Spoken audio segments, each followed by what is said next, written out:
Hi, everybody. I'm Mike Handcock, the chairman of the Circle of Excellence group of companies, and welcome to today's Global Intelligence Update.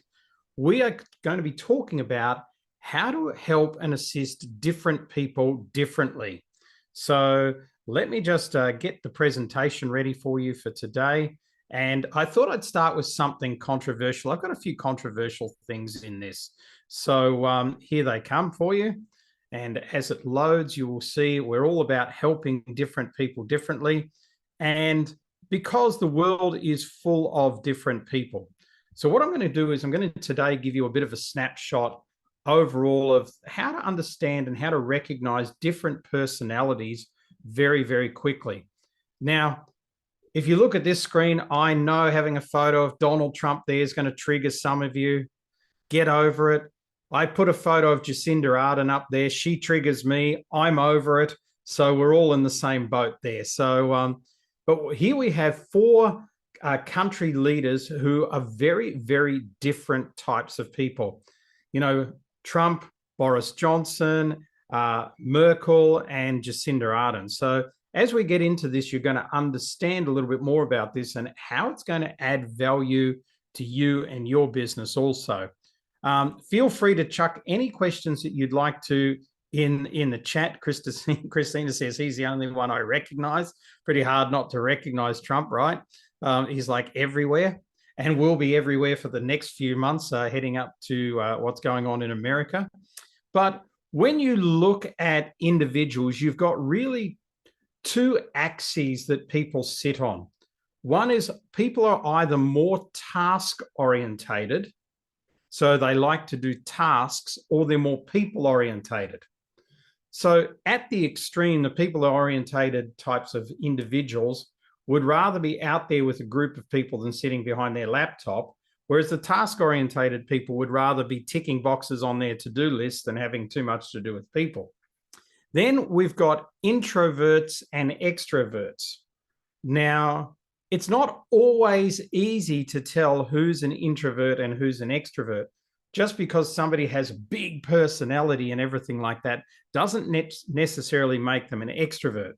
For instance, many of you may think I'm an extrovert, but I'm actually quite an introvert. An extrovert, the easiest way to tell is that they recharge their batteries with people. Welcome, Lundy Jack, to that one.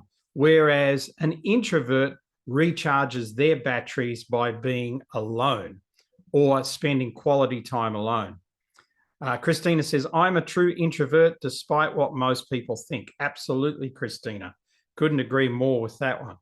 So when we look at this, this gives us four very distinct, broad personality styles. Now, I could go into the 13 personality styles or Enneagrams or Myers-Briggs or any of the models, but for the purpose of our call today and for all of our listeners and viewers, I want to keep this relatively simple. So an individual is either task-orientated or people-orientated, and they're either more likely to be introverted or more likely to be extroverted. And this gives us four different personality types. Some people call them red, yellow, green, and blue. But I love Alison Mooney, who's a good friend of mine from New Zealand's way of talking about this. So sorry, Ali, I'm stealing your stuff, but she knows I talk about this from time to time. And that is powerful people, playful people, precise people, and peaceful people.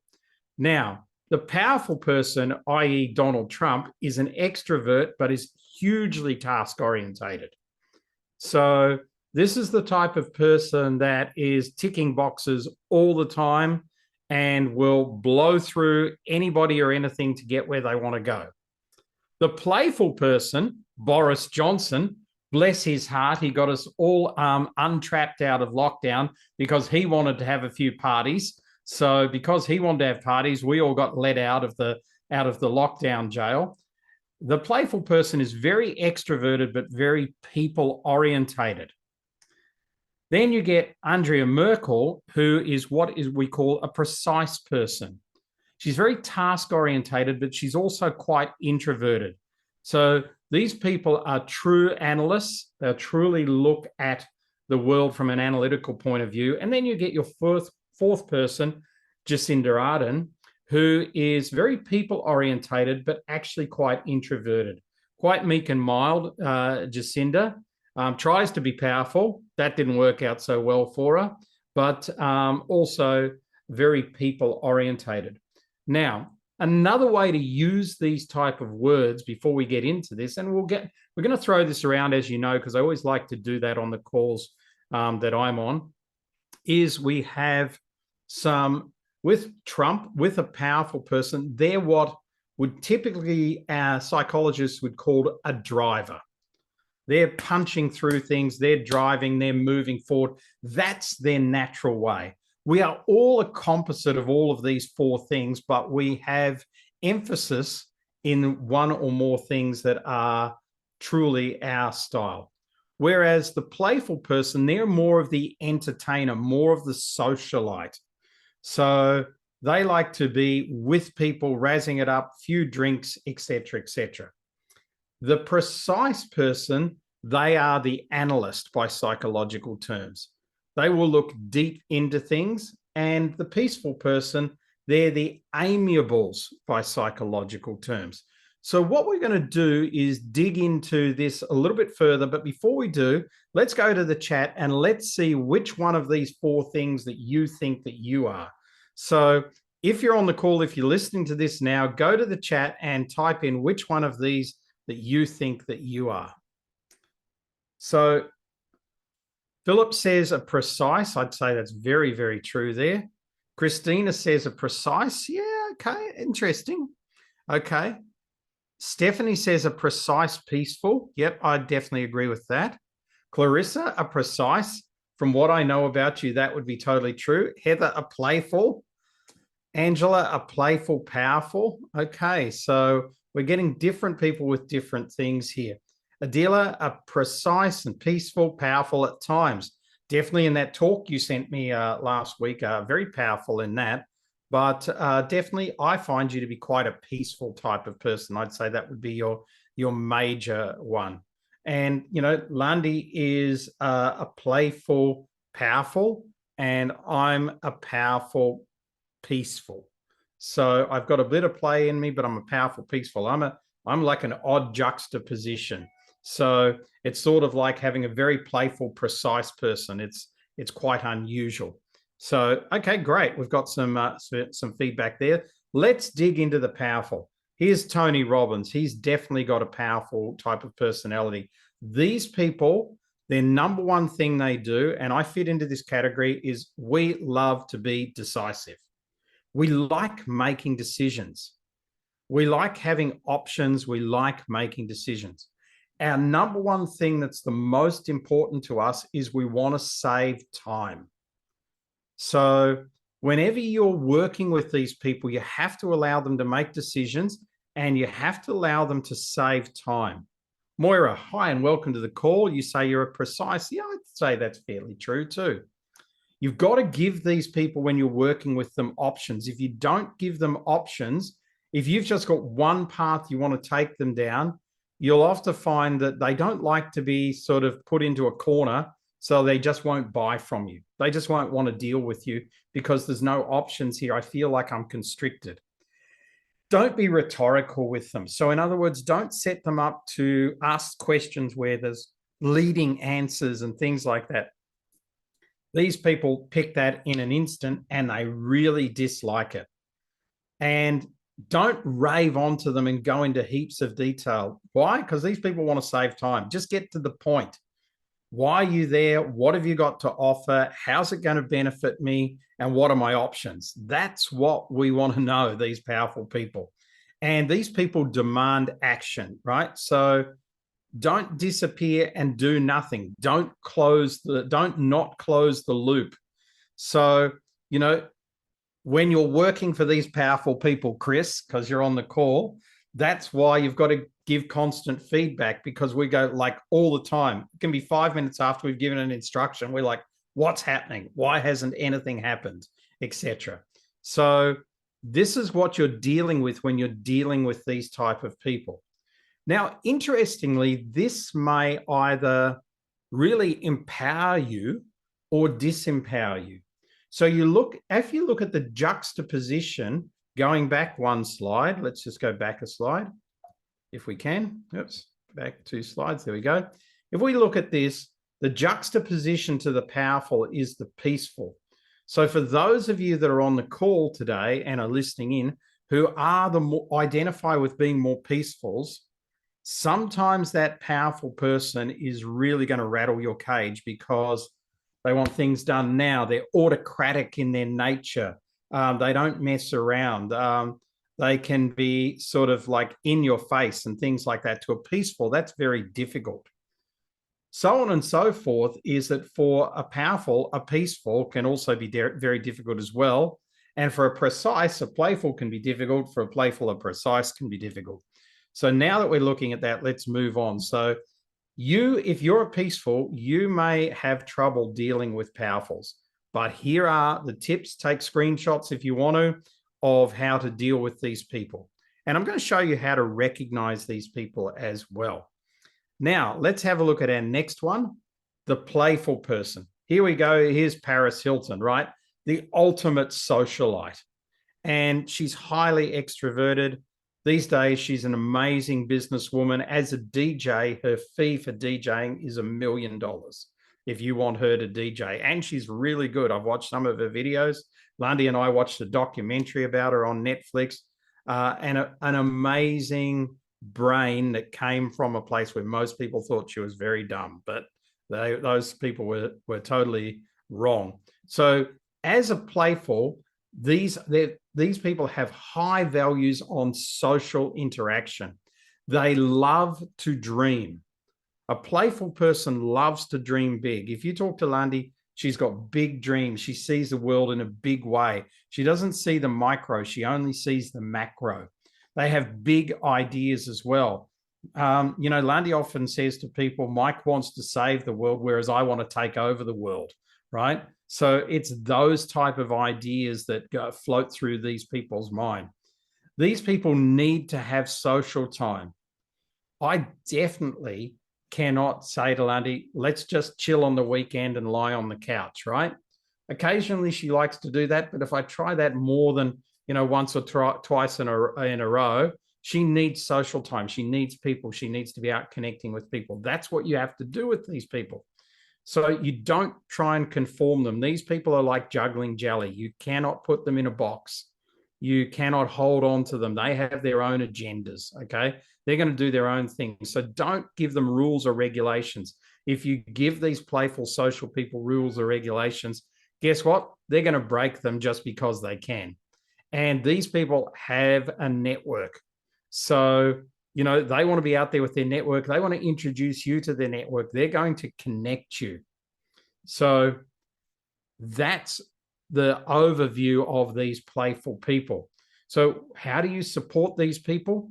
You have to be social. If you want to sell them, don't sort of try and do it in a really cold, clinical way. Get them out to a 5-star hotel, get them a glass of wine. You're going to get more money out of them, okay? Get them around people. Ask them to introduce you to people. These people are great referrers. So they will refer you, okay, if they believe in you and if they think you've done a good job. When you're working with them, make sure that you don't knock down their ideas. Make sure you support their ideas. You might have to move them left slightly or right slightly to fit in, but don't knock them down. If you do that, you're going to be in a bit of trouble because they're not going to buy from you. I'm interested to see if any of you have any comments or anything you'd like to put in the chat about our first people, which is our powerful people. Let's just get back to them. Or our second people, our playful people. If there's anything you'd like to share or anything personally before we move on, just either throw a hand up or let's have a look in the chat and see in the chat if you've got anything. Otherwise, I'm going to move straight forward. Hi to Corbus, who's joined the call. Sam, I saw come on, and somebody else who I don't know who you are because your name's not in there. So cool, welcome. Let's move on to our third one, our peaceful people. These are our relationship people. Now, you may look at this and go, is Oprah a peaceful or a powerful?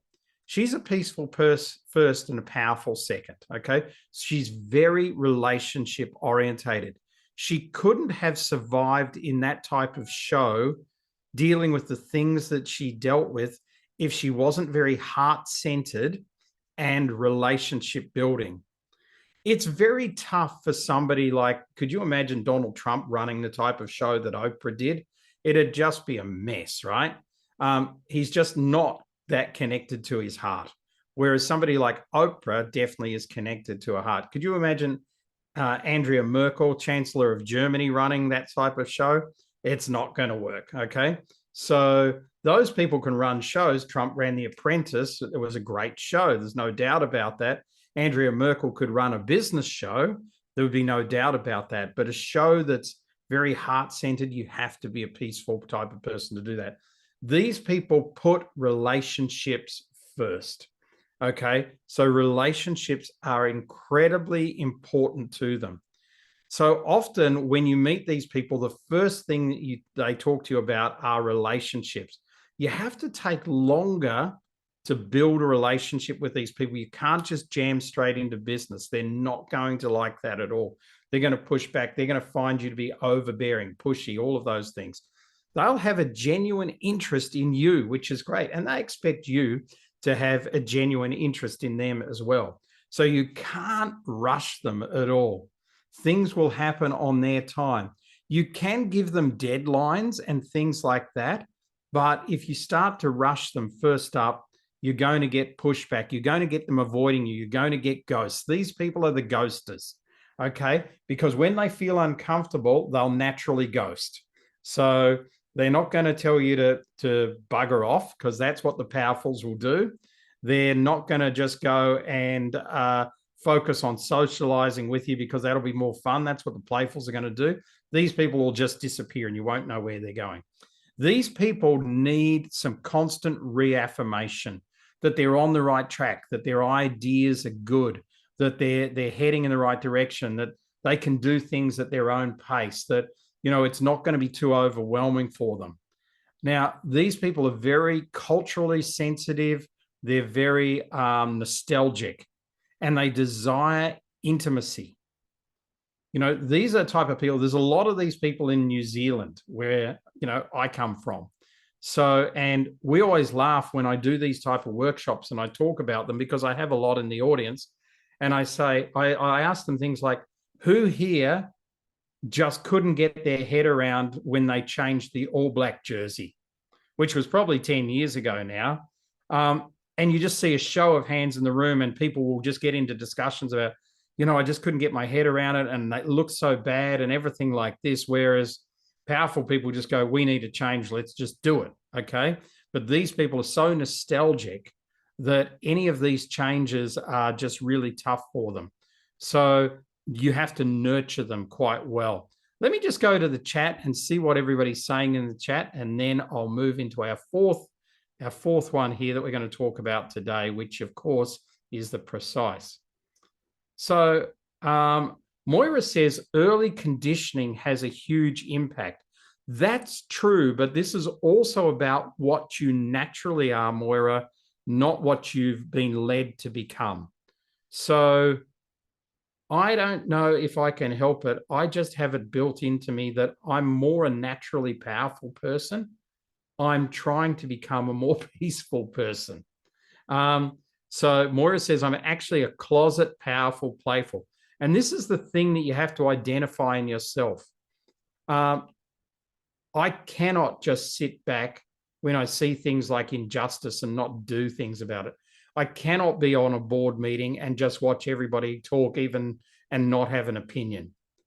That's the powerful in me. That's my natural style.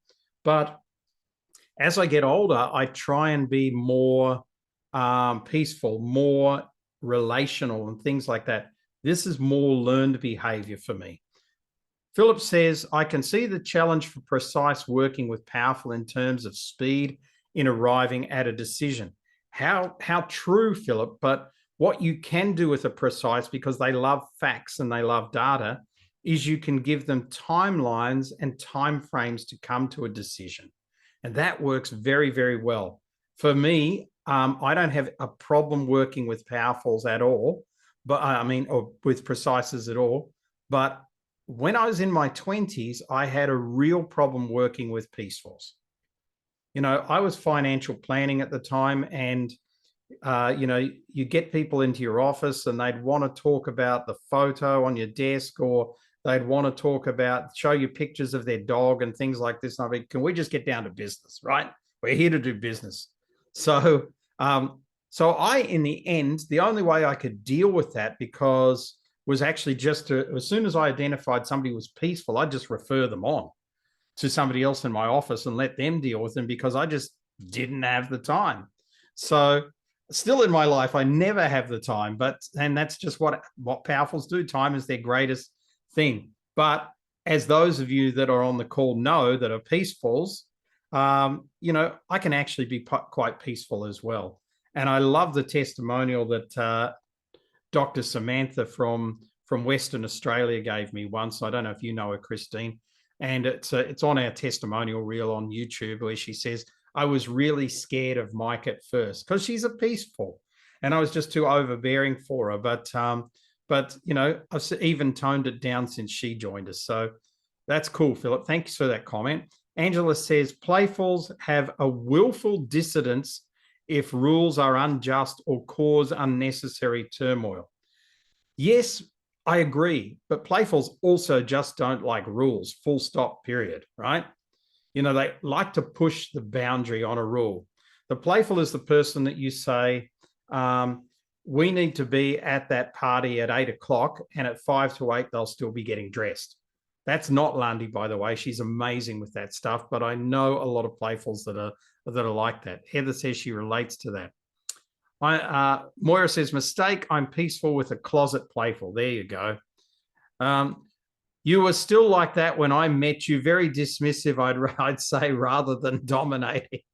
I'm still dismissive, right? You can take the boy out of wherever, but you can't take wherever out of the boy. Let's have a look at the precises. Okay, so our precises here, and I've illustrated Warren Buffett as just a textbook precise person. And he's a lovely man, right? These people want facts and figures. They're detail orientated. They love detail. They want to go through stuff. They want to look at the detail. They're very resistible to hype. They do not like hype. They will be sitting on watching anybody doing hype, and they'll be internally going like that, right? They just don't like it.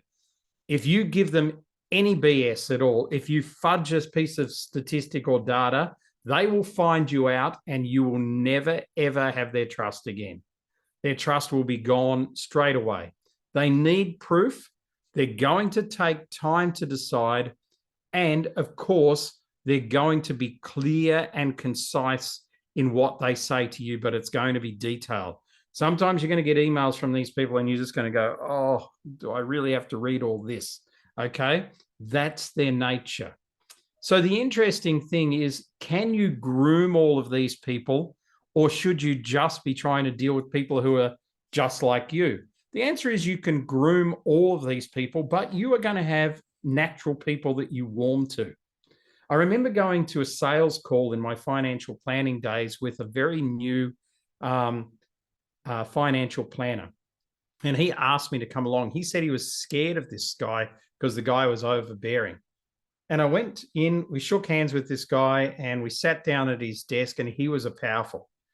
And he started, and he said, you guys don't realize how busy I am. You can't keep making appointments with me. This guy came in first. I'm interested in what you do, but I need to get to a point and decision and everything like this. And I just put up my hand, and he looked at me and he said, what? I said, you're telling me how much you want to save time, but you're just raving on like a lunatic. Why don't we just get to the point? And by the way, can I have a coffee? And he goes, I like you. You're good. Get such and such a coffee. He yelled out to his secretary, and on we got to it. And we actually walked out of there with some really big deals. So you have to match and mirror the people that you're dealing with. I'm going to stop the presentation now. I'm going to go into quite a bit more on each of these, and then we've got a fun exercise. But I really want to throw it over to you guys at the moment. I'm going to go to the chat because I see something in the chat.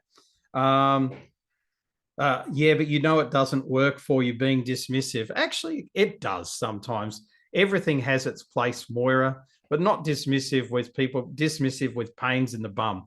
So I'm interested to hear from anybody on this call. Hi, Steve. Welcome to the call. What this is saying to you at the moment, and anything that you're picking up that's useful for yourself at the moment. Feel free to raise your hand and I'll invite you in. And Chris, you can be part of this as well if you want to be. Any comments, any insights, anything that this is triggering for you?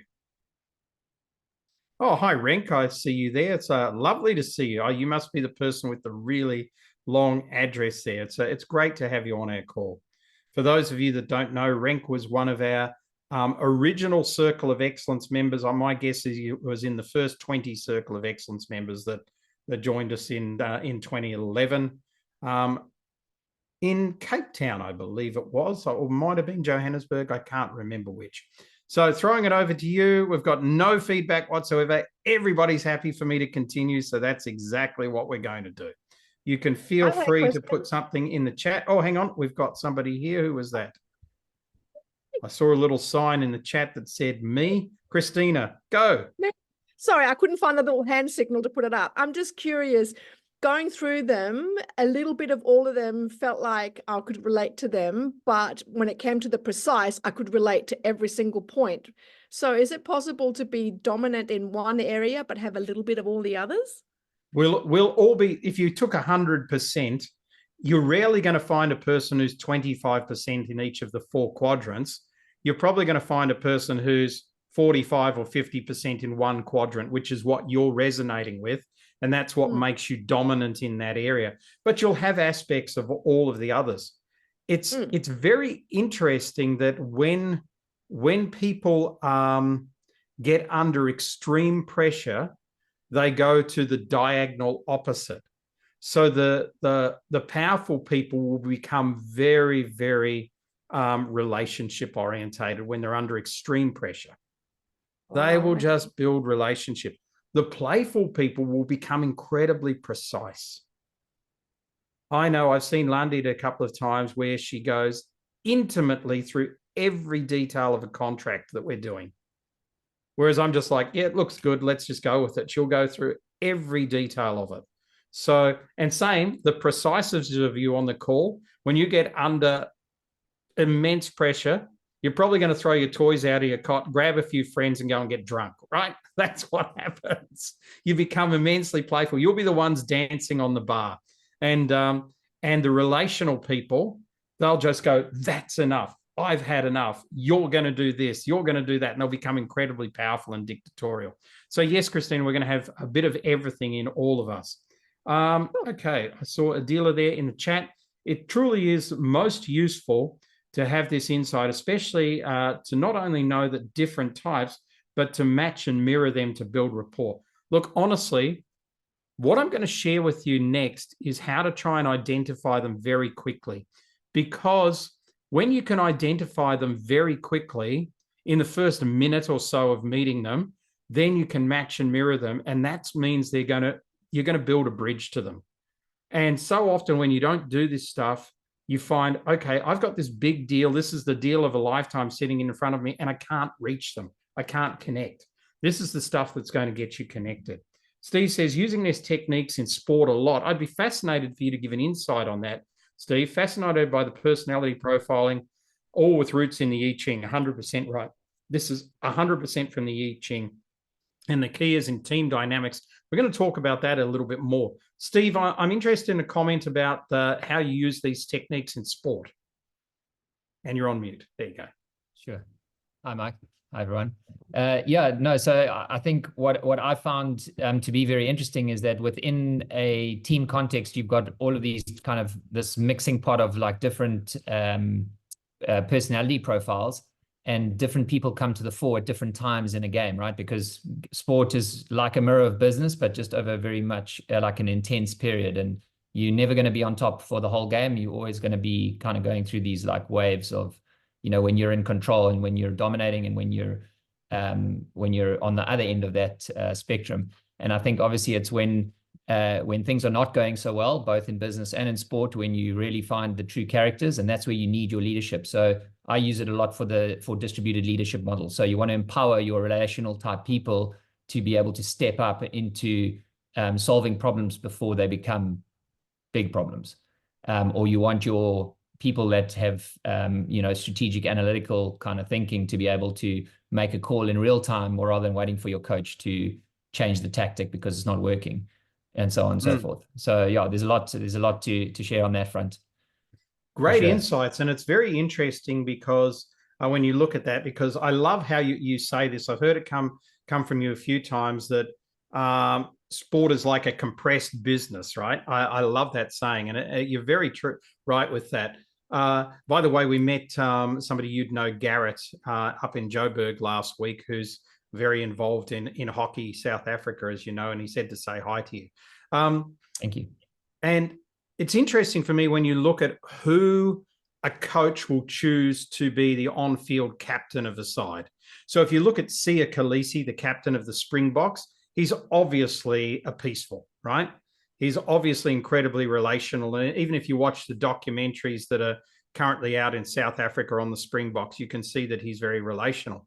But if you go to New Zealand and you look at, say, Richie McCaw, who's the best All Blacks captain of all time, an incredible precise, right? So and it's fascinating when you see coaches pull those players off and then get somebody else to lead on the field who has a different style for that point in the game.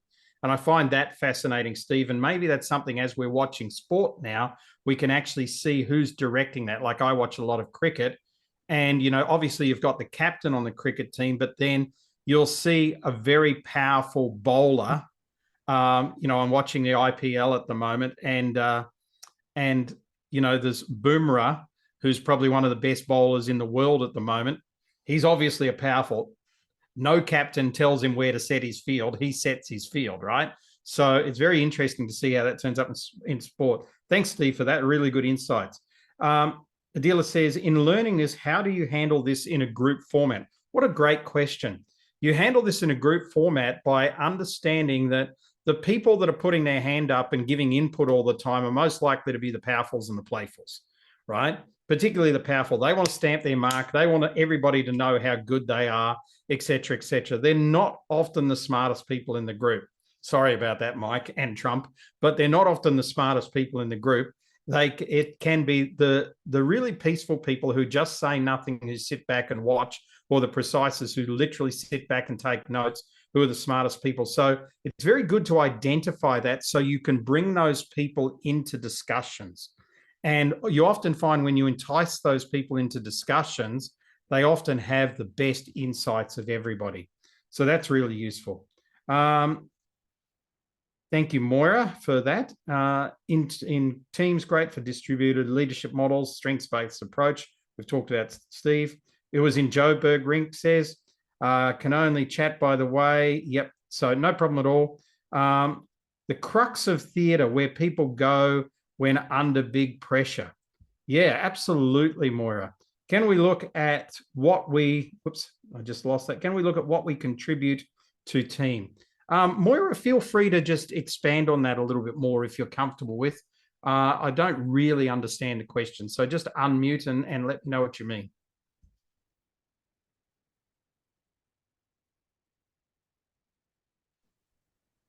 Aha. Sorry, here I am. There you are. Hello. Here I am. Hello. I can probably, maybe I can answer my own question anyway. I don't know. It's just observing people to see how they create trouble in a group, and then how they move the group forward.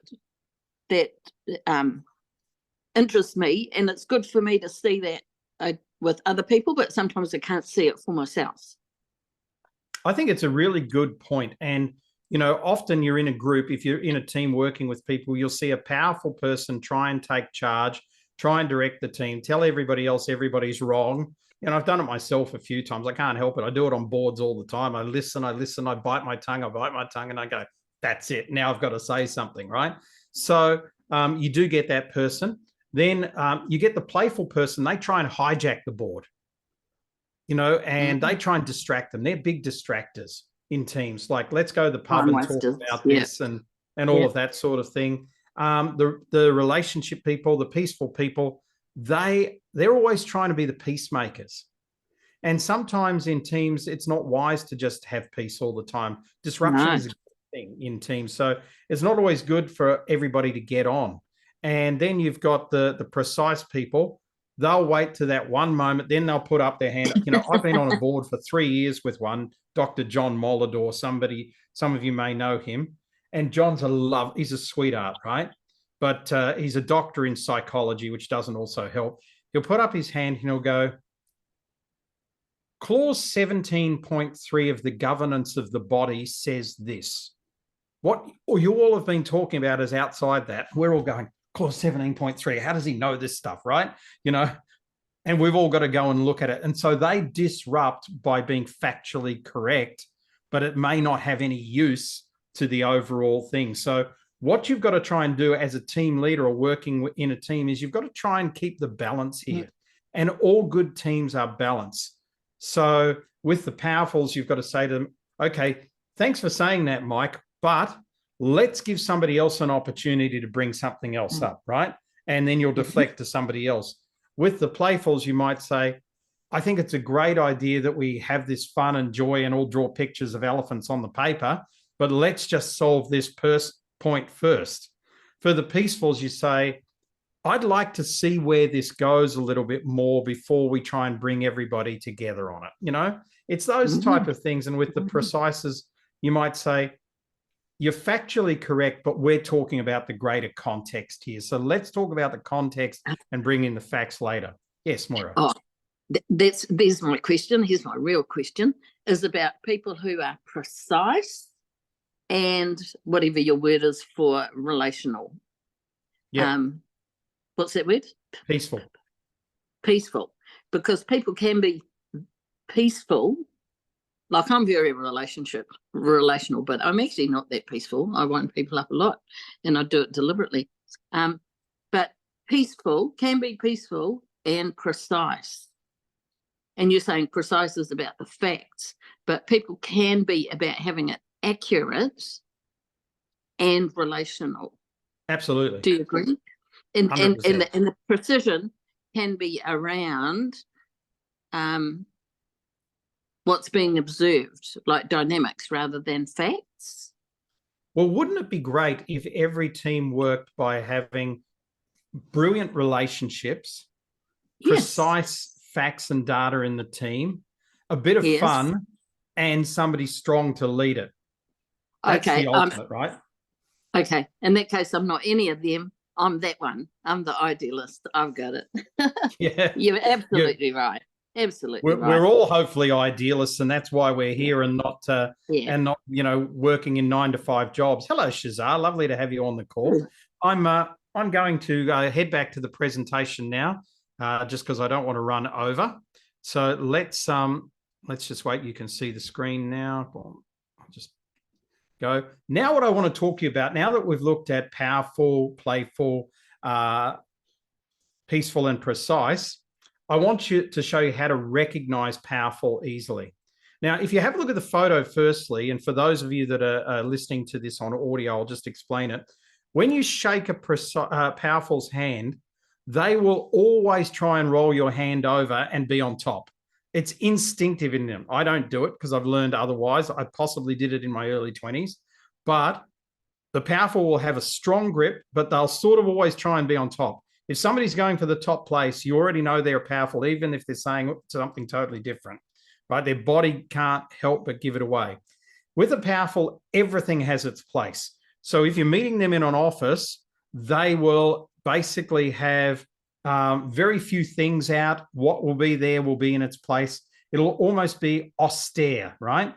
If you're meeting them in a cafe, it'll probably be their cafe. Not to meet in cafes, but it'll probably be their cafe. And they will have their table that they like to meet in. And, that's who they are. They'll have a very forceful handshake with palm down. They're extremely time conscious. They'll probably tell you straight up front, I've only got 23 minutes for this. They're that sort of thing. Many of you have come to events with me, and you'll notice that I say things like, for the next 7 minutes and 40 seconds, we're going to be discussing this. That's because I am totally time orientated. You will notice, for those of you that have been to many events with me, I'm rarely, if ever, over time. The breaks always happen when they're meant to happen, etc. And you'll also notice from Lundy, she's constantly saying, Mike's waving at me that I'm over time, so I need to bring this to a close, right? Because playfuls have no concept of time, right? That's not what they're about. So we're very time conscious, the powerfuls, and they like to set the rules and the pace. So when you meet with them, they'll say, I've got half an hour for this meeting. I want to cover this and this and this. Let's get to it. They're that type of person. So by you identifying that straight away, it's really going to help you with some of those tips to identify who's a powerful. Then you can start to match and mirror them. And for some of you, that'll feel uncomfortable, but once you've done it enough, it'll become second nature. Let's have a look at the playfuls. These people are probably not going to shake your hand. They're probably just going to reach out and give you a big fat hug and slap you on the back, right? They're going to be laughing. They're probably going to tell, jokes. These are the type of people that tell really embarrassing jokes at the wrong time. Lundy doesn't do that, but a lot of playfuls do. They're going to recommend social settings to meet in. They're not going to want to meet in offices or anything like that. They're going to want to meet in bars, restaurants, cafes, clubs, wherever. These people are relatively flamboyant. So often they're, most people would look at me and think, first thing, they think I'm a playful, powerful because of the way I dress. But a lot of playfuls dress flamboyantly. Angela Norman, you're a flamboyant dresser. So that's part of your playful nature. Lots of laughter and smiles with these people. They love to laugh. They love to smile. They love things to be light. It's all part of big dreams, great world, optimum way of seeing the world. So they'll tell lots of stories and tell lots of jokes. And they'll have big gestures, right? They'll be out here with their gestures. They're often loud. So, I was laughing. We were at a market on Sunday with some friends of ours. They're Kiwis, but they live in Australia. And they're over in Africa at the moment. And the guy and I went to the bathrooms, and as we were coming out, he was looking weird. And I said, yes, that's Lundy's voice you can hear over the market, right? And he goes, that's really crazy. I go, yep, I can tell where she is in any crowded space, just because she speaks a little bit louder than other people. If she's on the phone, when she's on a coaching call to any one of you guys, it's, she's got to be in another room, because that's the nature of a playful person, right? Whereas, and it can be the nature of a powerful person as well. Whereas you'll see people who are peaceful, sometimes they speak like this and you've got to lean in to hear them. Let's look at our next one, the peaceful. These people are friendly. When they look at this handshake, they'll often just take your hand in two hands because they're really happy to see you. They don't want to step over the mark and, kiss you on both cheeks and slap you on the back. That's the playful type of thing. These people will welcome you. They'll say, oh, it's so good to see you. Then they're going to launch into something relational. It's going to be about the family, the cat. They painted their fence on the weekend. How was your weekend? We did this. And it's going to be quite long. They're going to have an office with lots of photos in it. It's going to be lots of family around their desk. If you happen to go to their office, you're going to see lots of family on their phone. They're going to have family type of photos. The powerful people are just as likely to have their awards sitting on their phone screensaver. But, these people are definitely going to have family photos. They're going to exhibit loyalty in some way. They're going to talk to you about how long they've been a supporter of this football team or that team, or, what school they went to and how much they love being an alumni of that primary school or secondary school or high school or whatever. These people will naturally dress a little bit more for comfort rather than for style. So the powerful people, they're generally going to dress for power.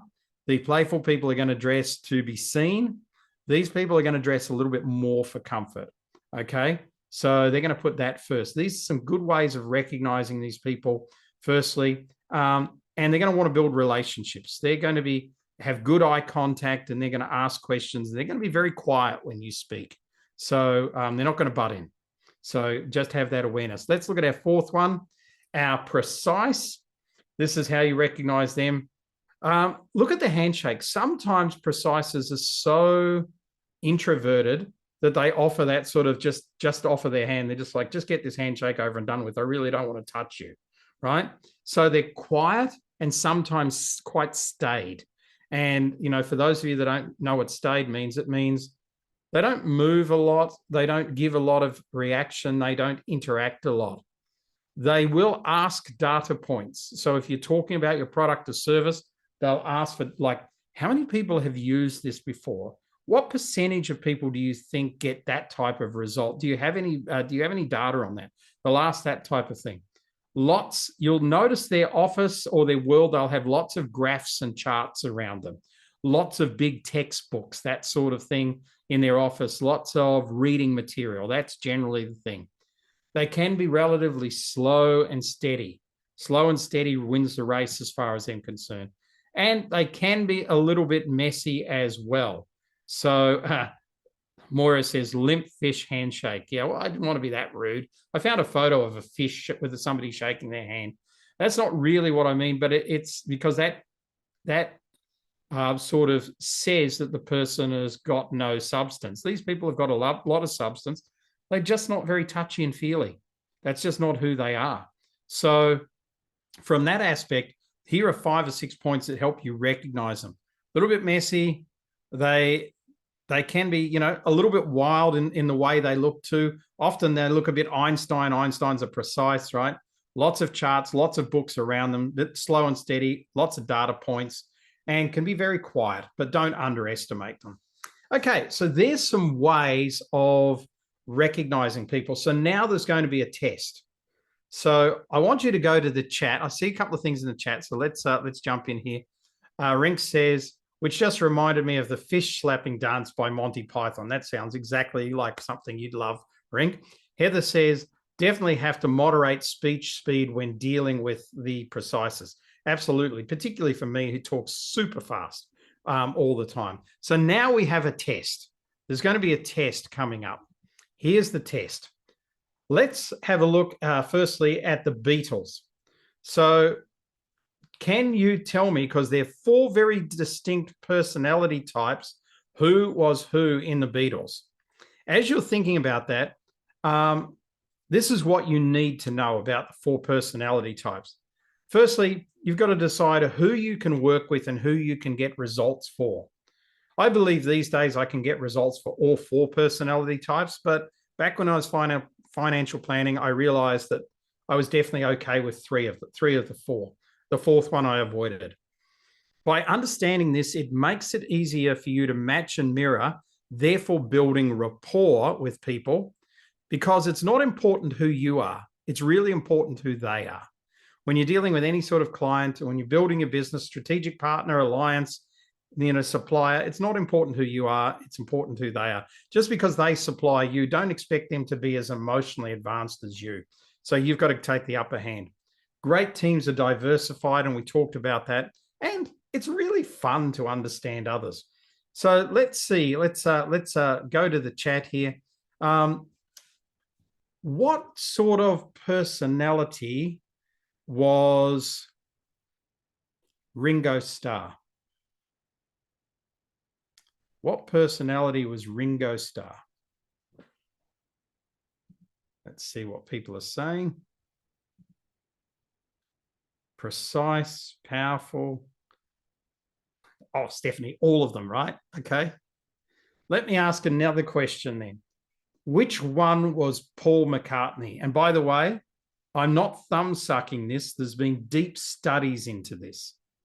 In fact, a good friend of mine, Mike Southern from the UK, who's a good friend of Pete Best, who is the original member of the Beatles, did a complete, basically doctorate on the personality profiles of the Beatles. So, right.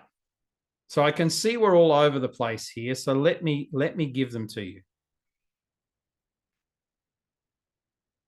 The precise in the Beatles is George Harrison. The way he wrote songs, the way he was always in the background, He was the precise. John Lennon was the playful. Look at his, his stage persona, his whole Yoko and John thing, right, that he went through, his public opinions on everything. So I don't know their names, hence from left to right. Okay, I'll give you their names. John Lennon is on the far right. Stephanie, George Harrison is next to him. Paul McCartney is second from the left. He is the ultimate powerful. It's one of the reasons the Beatles broke up was because Paul McCartney wanted to pull too many of the strings. And that leaves Ringo Starr, the peaceful. Even when Paul said, you're not drumming well enough, I'm going to play the drums on this song. So a lot of the Beatles recordings are not Ringo playing drums, they're Paul playing drums. Ringo just took a back seat and never said anything, okay, because he's a peaceful. And yet, by having these 4 very distinct personalities in this, and Lundy and I went a step deeper with the Beatles, we actually looked at all of their star signs, their Western and Eastern star signs, and their elements as well. And we went elementally, they can't work until you add one person to their mix, and that was their manager. And his elements complete the Beatles, and you could say they were the perfect storm. And one of the reasons they became what they became, obviously they were incredibly talented, but is not so much that, but is because personality-wise and elementally, they were the perfect storm. So now I have the ultimate test for you. Here we go. I'm going to give you some of the world's best known leaders, and I've tried to make them from different countries. Obviously, I could have done all American presidents, but I didn't want all men, right? So we're still waiting for that one. So let's go with JFK. So let's go to the chat and see, what do you think JFK is? Is he a powerful, a peaceful, a playful, or a precise? Christina Ben says a playful. Clarissa says a powerful. Got another playful from Rink. Other people are not playing the game. Doesn't matter. Powerful. Sam, great to see you on the call. Always lovely to see you here. Peaceful. So we get spreading it around. JFK is a playful.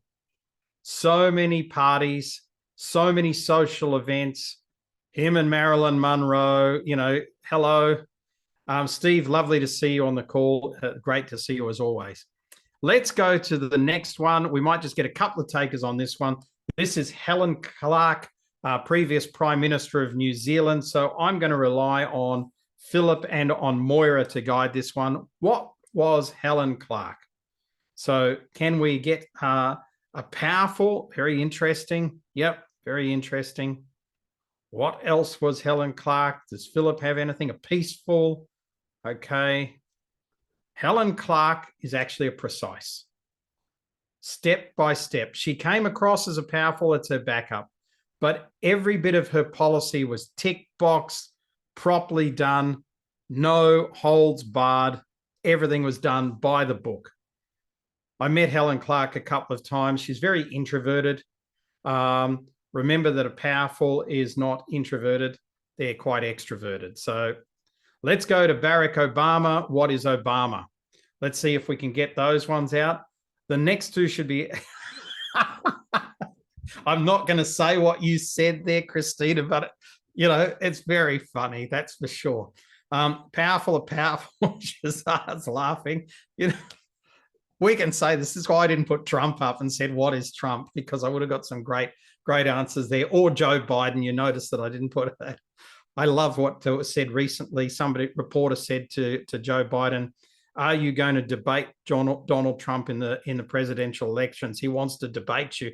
Biden's answer was, if I was him, I'd want to debate me as well. Okay, let's see what Obama is. He is very much a peaceful. Okay. He's very relational, Barack Obama, but he's quite introverted, and he liked to hold those nice parties. So let's look at Nelson Mandela. Let's get a couple in for Nelson Mandela. Let's see how good you guys are with this. and, just try and remember the person. What sort of personality profile was Mandela? We've got 4 more to go, but it's a fun way to end our call. Peacefuls, Clarissa says, you can tell the South Africans here, Nelson Mandela is a peaceful, right? He was a relationship builder of note. He was always incredibly interested in people. And that's a real trigger for a peaceful person, is to be genuinely interested in people. Obama was the same, whether it was kids or whether it was, when he had people who had won awards into the White House, always very interested in them. Let's go down to Margaret Thatcher. Now, this one should be standout. Nobody should get Margaret Thatcher wrong. Okay, we've got powerfuls coming in. Have we got anything else powerful? Oh, very nice. She is definitely a powerful. Well done, folks. Right? Some people just stand out. Thanks, Adila. Let's go to Ronald Reagan now. Ronald Reagan, from movie star to the White House, and arguably one of the best speakers ever. Christina says a peaceful. Okay, what else we've got? A playful, says Stephanie. Shazar says a playful. I've got more playfuls coming in. Moira says a playful. Yep. Okay, let's have a look here. He's a peaceful. A little bit more introverted than what you would actually believe. So he's sort of a bit like me in that respect. Is outwardly a lot of people think he's extroverted, but he's actually quite introverted. Let's go to George W. Bush. Quite an old man now, if you have a look at his photos. So I didn't use one of those. You may not recognize him. So president of the US from 2001 to 2008, or 2000 to 2008. Well known for being at the kindergarten or at the school when the Twin Towers fell down. What is George Bush? Come on, folks, don't be shy. It's only a game here. It doesn't matter if you're wrong. Let's have a look here. No one's prepared to play on George Bush. Well, I'll tell you then. Oh, precise. No, have a think about him. Christina, you're good at this. He's a playful. If you watch interviews with George W. Bush, he frickin' loved being president of the US. He didn't care whether there was disasters or this and that and the other. He just loved being the chief of the world, right? He totally amped it up. He was out there leading from the front, dressing in his military garb, etc. He is a total playful. Our last one's a little bit obscure, so we'll see how you go on this. This is Theresa May, Prime Minister of the UK for around about 8 years as well, about 20 years ago now, because time goes fast. But would anybody like to guess? And I'll give you a hint. I had to find a leader now, who I had to sort of make sure they weren't all peacefuls, because a lot of leaders are peacefuls because they're relationship builders. Christina says, never heard of her, but you're guessing, playing the game. Thank you, Christina. You're lovely for playing the game with me. She is a peaceful.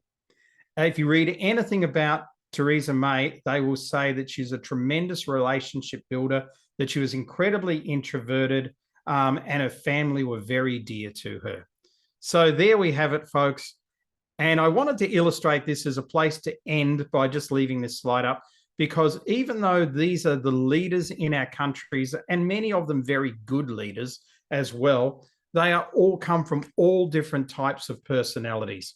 So with that, we're right on the hour today. Hopefully you've got some great insights into dealing with different people differently, being able to recognize them very clearly. And I wish you all the best. Thanks so much for being on our call today. It's been fun getting your input and learning some new things as well, and being reminded of these things if you've seen them before. I'll be back in a few weeks, and until then, I'll catch you later. Have a great day.